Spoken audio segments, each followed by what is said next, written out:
Hello, Wonderhussy here, standing at the side of US 50 in central Nevada, aka the loneliest road in America.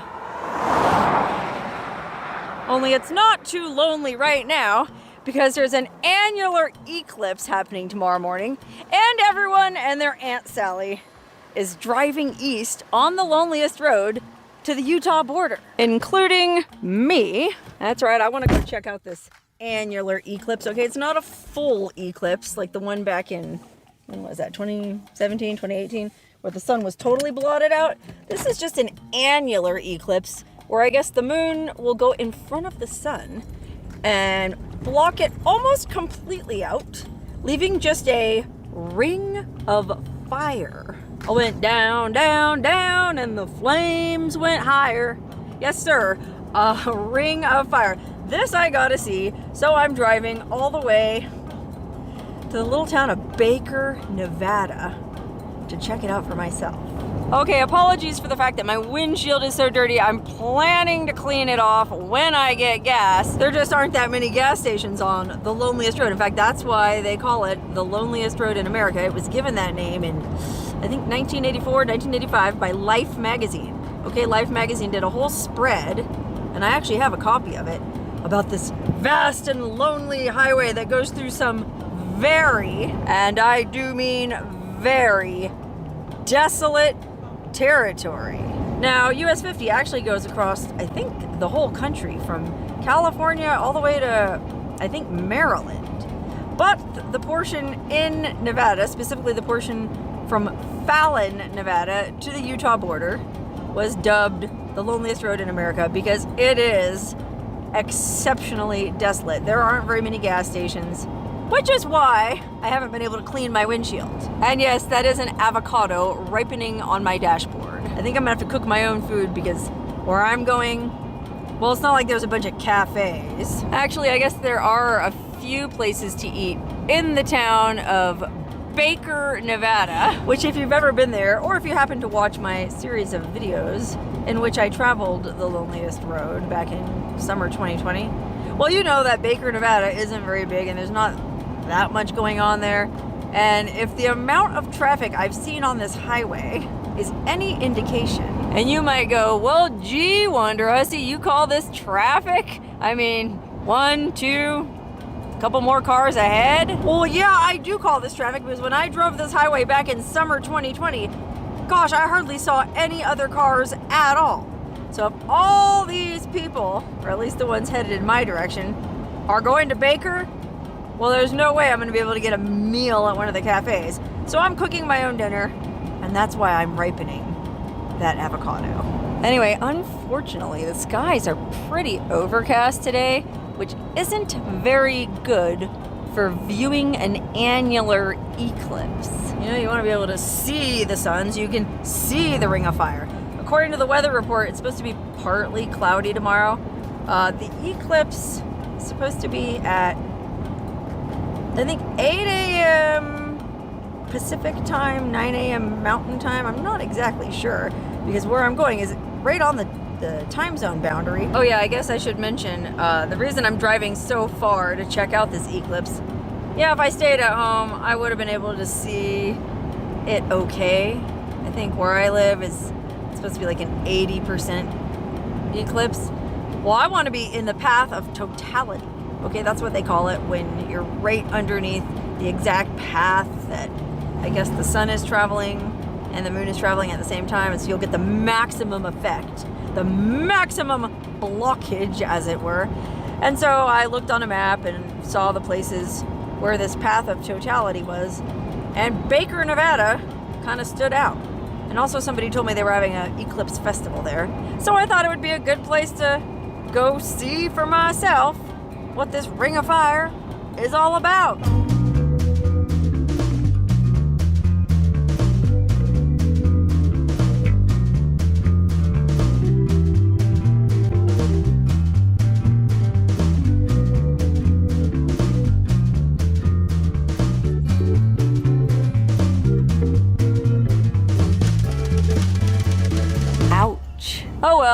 least my windshield looks better.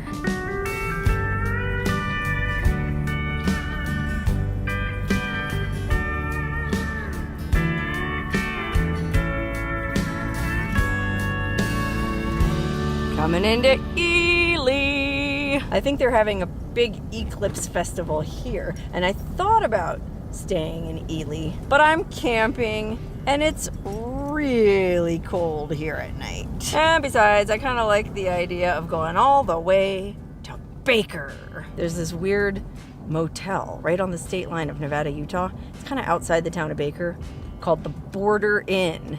And somebody told me they're having some kind of festival there. So that's where I'm headed.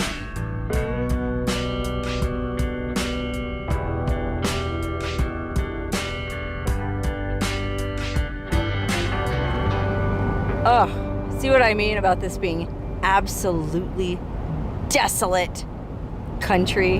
That's what makes this Border Inn so interesting, in my opinion. It's out in the literal friggin' middle of nowhere. You can see it appearing in the distance. And you know what? It doesn't really look like there's any festival going on here to me. Wouldn't it be just my luck to drive all the way out here for nothing? Well, it's not for nothing. I mean, I'm still gonna be able to see the eclipse. And you know what? I'm gonna go in this little store. They have a little convenience store. And I'm gonna see if they have eclipse viewing glasses. You know, you're supposed to wear those special sunglasses. You're not supposed to stare directly at the eclipse. Well, I don't have any. I guess I should have thought of that before I came out here. Awesome! I love how they even put the date on it, April 8th. Oh, these are for the total eclipse, April 8th, 2024. These aren't even for the annular eclipse. There is a ring of fire on the front. I don't know. I'm planning to go to the total eclipse in April as well. More on that later. So I feel like this is $3 well spent either way. Okay, well, the guy in there was real nice, and he said they're having a dinner special with brisket and potato salad and baked beans. He had a real thick accent. Very nice man. Unfortunately, I don't really like brisket, potato salad, or baked beans. And I told him, I gotta find a place to camp because it's getting dark since there's no super duper festival going on here. He did tell me I was welcome to camp in the parking lot, but you know, camping in a parking lot just isn't that nice. I have enough daylight left where I think I could cruise out into the desert and find a nice place. Only question is, well, I camped back on the Nevada side on the mountain pass coming in here when I did my loneliest road trip. So I know there's a nice campsite up there, but I don't know. What if I want to go camp in Utah? I haven't been to Utah in a while. Maybe I just ought to go to that side of the border.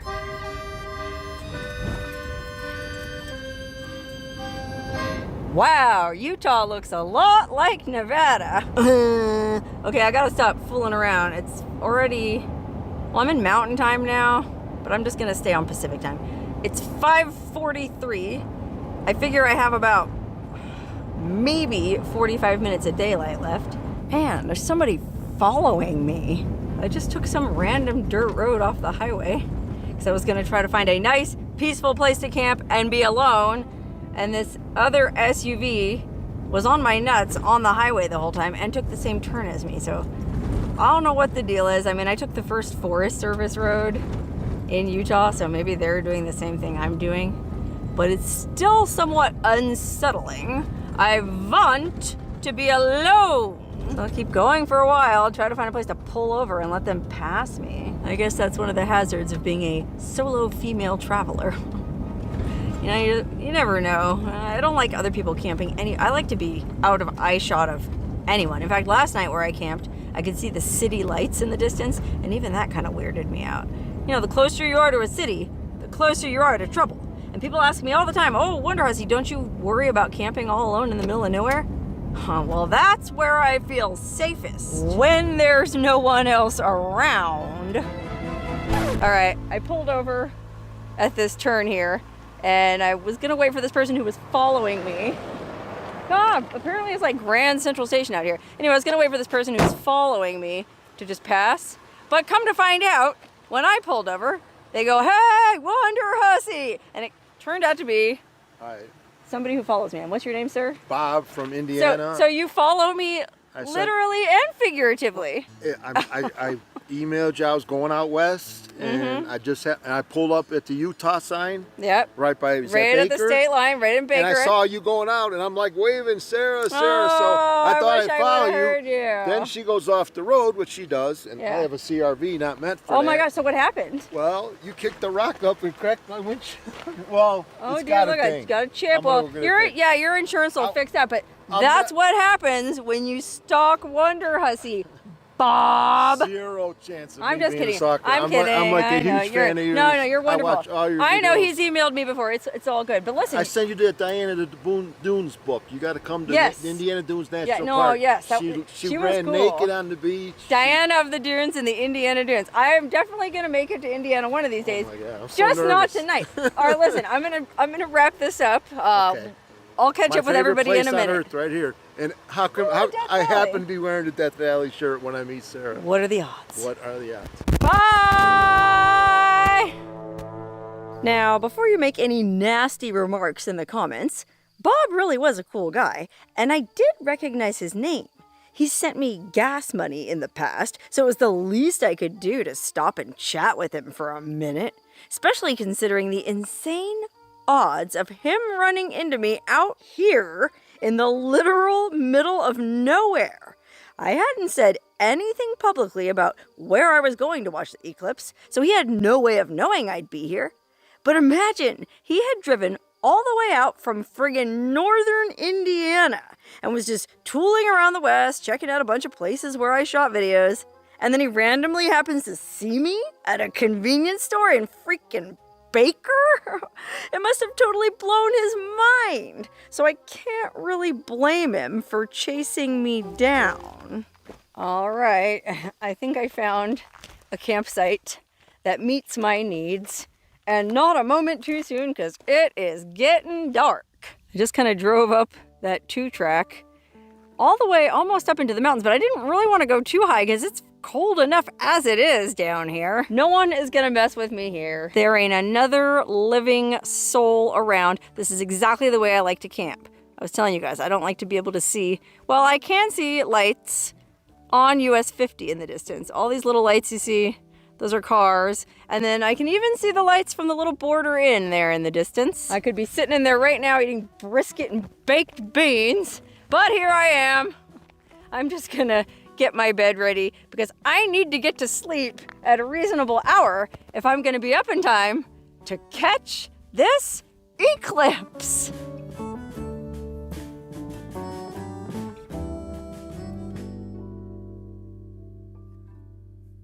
Oh, darn it. It's overcast. Oh. That means we're not going to be able to see the eclipse. Look at that, the beautiful sun coming up over the mountains.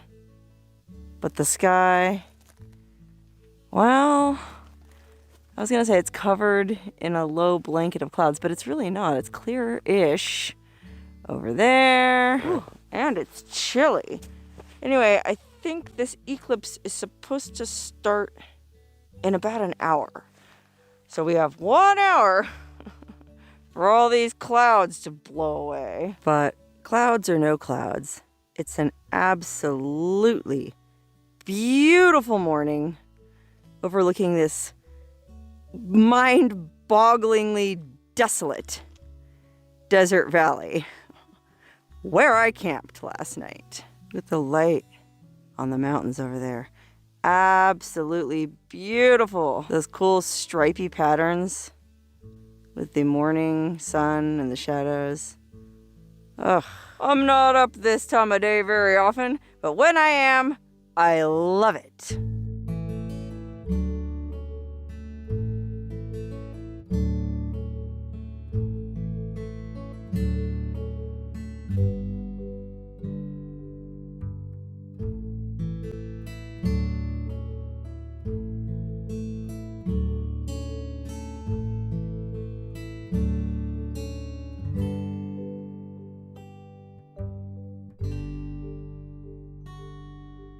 Okay, it's 8 o'clock or 9 o'clock, depending on which time zone I want to say I'm in.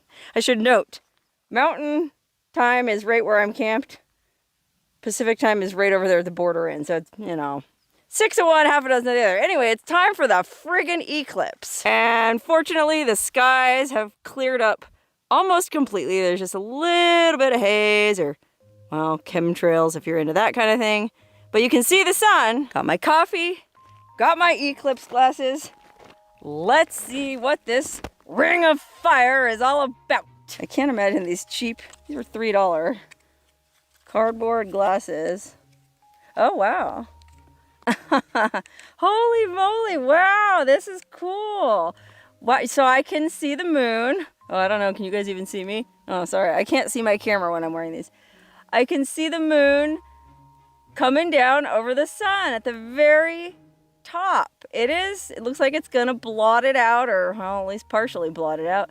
Wow. Now, unfortunately, it doesn't look like my cell phone camera is picking any of that up. Darn it. I wonder if I try putting these eclipse glasses over the lens of the camera, maybe you guys will be able to see it then. Let me try that. Let's see. Oh, wow, yeah. It does work. Oh my gosh. How about that? Well, I don't know. I'm gonna have to zoom way in. I don't know if you guys can see. This is obviously not the best video equipment, but you can maybe kind of see the top of the sun has like a little dip in it, little cut into it from the moon. I don't know. Could you guys even see anything? Well, maybe when it gets more dramatic, when the moon moves. Oh god, I gotta switch back. When the moon moves even farther in front of the sun, I'll try shooting some more footage then. Wow, this is super freaking cool. And it makes me really upset with myself that I didn't watch that full total eclipse back in, what was that, 2017? There was that total eclipse. And I happened to be right in the path of totality. It was, gosh, I feel like it was August, early August, mid-August 2017. My sister and I were up in Idaho looking for the Fen treasure. But I had to leave because I had to go home and start getting ready for Burning Man. I had some editing I had to do. I had work to do. And so even though the eclipse was the very next day and my sister was going to stay up there to watch it, I left. And I remember saying, oh, well, supposedly you'll be able to see it 80% of it from Vegas. I'll just look out my window in Vegas. Well, it turned out it happened to be overcast in Vegas that day. There was a monsoon. So I didn't see any of it. And I don't know. I guess I just felt like, eclipse, what's the big deal? I'm not going to stay up here and get behind on my work for an eclipse. Well, then, of course, I heard everybody's stories who did watch it and how amazing it was. And it blotted out the sun totally and all the animals started acting weird because I guess during an eclipse, especially a full eclipse, the animals get confused. They think it's nighttime. And so cows and horses will start bedding down for the night and all the crickets will start chirping and birds will start flying around looking for a place to nest for the night. It had to be amazing. I'm very disappointed with myself, like I said, that I didn't watch it. But guess what? The good news is, I alluded to this earlier, there's another total eclipse coming in April. This coming April 2024, like it says on the dang glasses. And that one is going to be in the eastern half of the United States, okay? Why should the West Coast get all the fun? We got the last two. Well, the next total eclipse is going to come down, I think, from like New York through Texas. And my original thought was, I'll go to Big Bend National Park. There's a hot spring there on the Rio Grande River. And I even went there a few years ago to scope it out, and it would be an awesome place to watch an eclipse. But come to find out, that's not actually in the path of totality. Texas is a big state. It don't go through Big Bend. So instead, I'm going to go to Arkansas because I got my girlfriend, Gina, and another girlfriend also named Gina, believe it or not. And the other Gina has a boat. And so we're going to go out onto Lake Washita. There's all these islands you can camp on. We're going to camp out on an island and watch the eclipse there. And maybe, we might indulge in some, we might drink some tea. Let's just say that. Right now, though, I'm sober as a judge. Oh, wow, look. Surely you guys can see that now. You can see the moon coming in. It's like somebody took a bite out of a cookie. Like Cookie Monster took a bite out of a cookie? Wow, that is so cool. The Celestial Ballet. Or what did Carl Sagan call it? The Cosmic Ballet.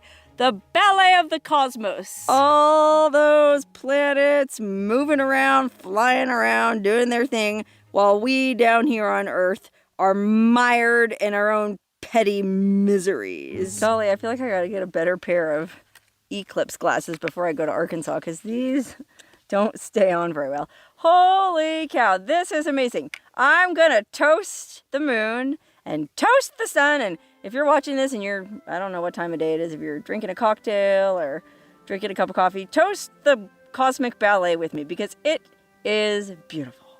Cheers! What a way to spend the morning.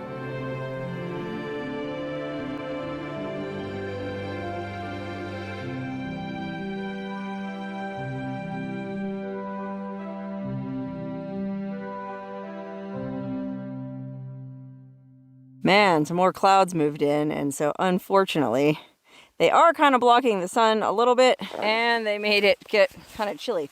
Oh dang, yeah, well, they're kind of blocking the sun, but you can still see it pretty good because the clouds aren't super thick, at least, and they're moving, and it really is starting to look like a ring of fire.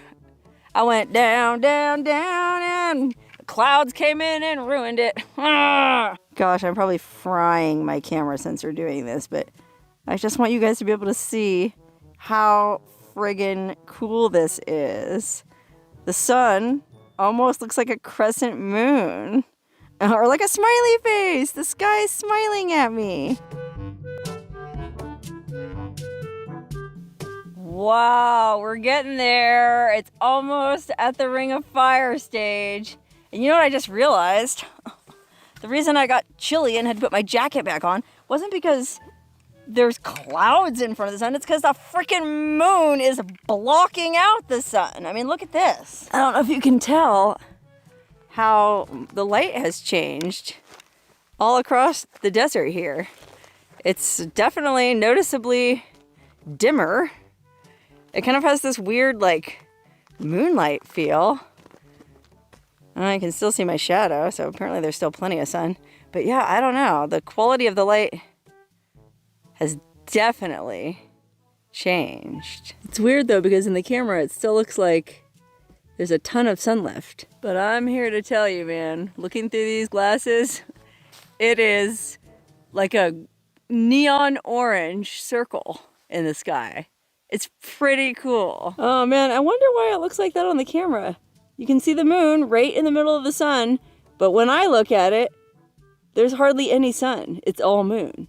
But on the camera, it just looks like there's this big dot in the middle. But I don't know, at least you can still get the idea. Kind of like a big glowing donut in the sky. Oh man, now I want donuts. Wow, this is so cool. You know what it looks like? Golden ring with no tiny little stone wedding ring. Remember George Jones and Tammy Wynette? It looks like a golden ring in a field in the middle of nowhere on a chilly autumn day. A hussy sat there staring at the sky all the way. Oh my gosh. Wow, this is cool. You know, I'll be honest. I was wondering if it was worth coming all the way out here just to look at this. And it is! The only downside, I just realized, is that my solar panels probably aren't pulling in very many watts. Let's see. Golly, trying to charge a solar panel in an eclipse? What kind of dummy are ya? Oh gosh, yeah, only 5 watts. Woo-wee! Oh well, I'm gonna be driving all the dang day after this so I can charge my Jackery just with the engine. Oh, let's see. Oh my gosh, I don't know if I want to look at the sun. I mean, it's cool, but it just looks like a golden ring, you know, and that is amazing, and I've never seen anything like it.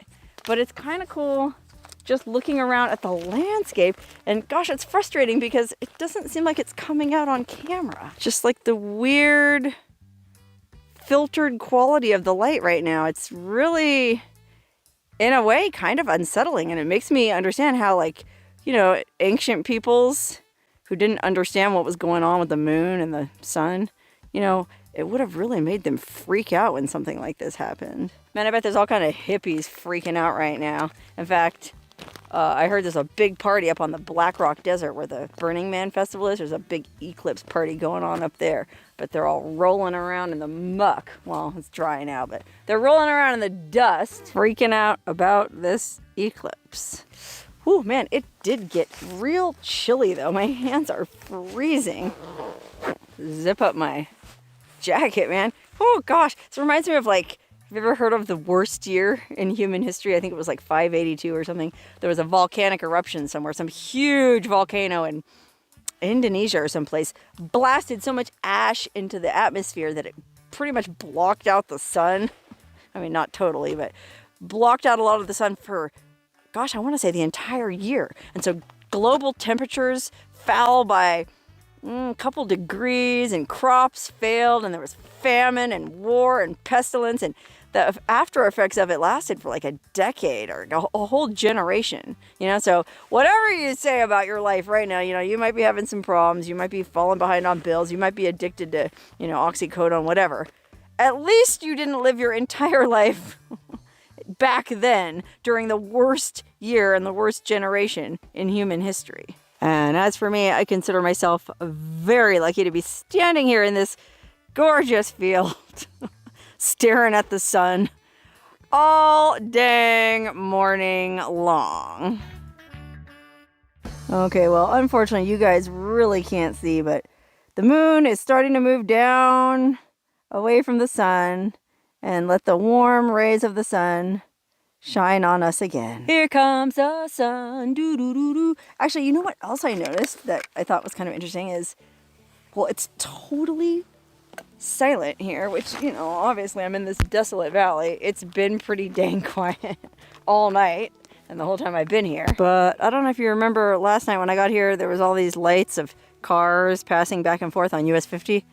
I don't see any oh wait, hold on. I was gonna say I don't see any traffic at all, but I think I might see a truck driving out there. I don't know. Maybe that's just a building. Is it moving? No, it's moving. That's a truck. Man, goods gotta be moved. Truckers don't care about no solar eclipse. Well, it's interesting to think, like, I guess there probably are people who are working right now and have to be just driving around. It's not like everybody gets a national 3-hour break to watch the eclipse. Well, again, how lucky am I? There she goes. The last little bit of moon moving below the sun. Wow, that's wild. If I think about what I actually just watched, I watched the moon pass right past the sun. Far out, man. I'm a space cowboy. Bet you weren't ready for that. I'm not a space cowboy. I'm not any kind of a cowboy. I'm just somebody who enjoys natural wonders. And now that this natural wonder is over, I guess I should go ahead and load my car and roll on to the next place. I actually have a long way to travel. I'm going all the way over to the Black Rock Playa, where they have the Burning Man Festival, because I wanted to check and see how they did on that cleanup process. You know, they're supposed to be done cleaning up that mess by October 10th. Here it is, October 14th. Well, it ought to be spick and span, so I'm headed over there.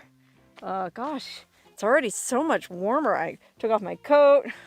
Almost don't even need this hoodie anymore. Oh, I bet my solar panels are really getting some juice now. Let's see, what are they pulling in? Oh, 67 watts. How about that? Went from 5 watts to 67 watts. That ought to tell you the power of a solar eclipse. It ain't nothing to mess with. And that being said, I'm gonna go ahead and tuck these eclipses back into the protective plastic wrap so that they're ready for the real eclipse next April. And if you thought this was cool, which I know I'm a nerd, but I did, wait till you see that one. Stay tuned.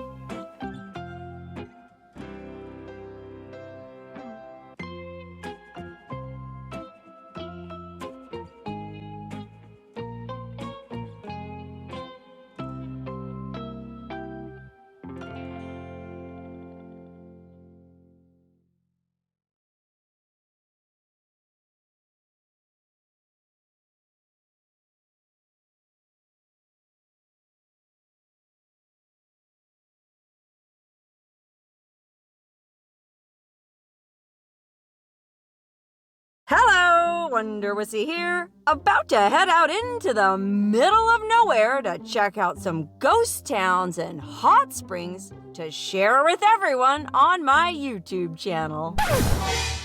Oh gosh, I don't know. It's pretty scary out there. I heard there's snakes under every rock, meth labs in every abandoned building, deadly amoeba in every hot spring, and serial killers all over the place. Yikes! You know, after thinking about it, I think it's probably a better idea to just stay home where I'm safe. I better just go back inside and stay indoors for the rest of my life. Huh, what's this? Magic beans? I wonder if these are from the same shop where that gypsy woman sold me my magic bikini. Well, I suppose just one couldn't hurt.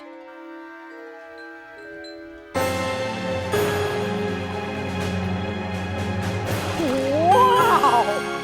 What's in these beans? Oh, look here. It says, guaranteed to turn any Wonderhussy into a Wonderhussy. Well, that explains why I feel like Popeye the Sailor Man after eating a can of spinach. Like I can do anything. No snakes down here. No meth labs or serial killers in here. And as long as I keep my head above water, the amoebas can't get me. Naegleria fowleri can only enter the brain through an olfactory nerve in your nostrils. So as long as you don't get water up your nose, there's nothing to worry about. Wow, these magic beans have really opened my eyes.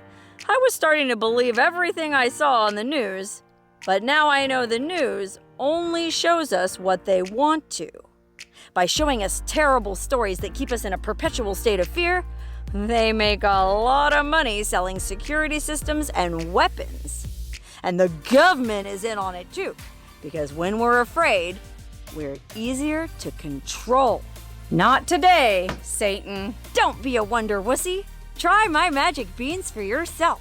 Just head on over to WonderhussyGummies.com and place your order today.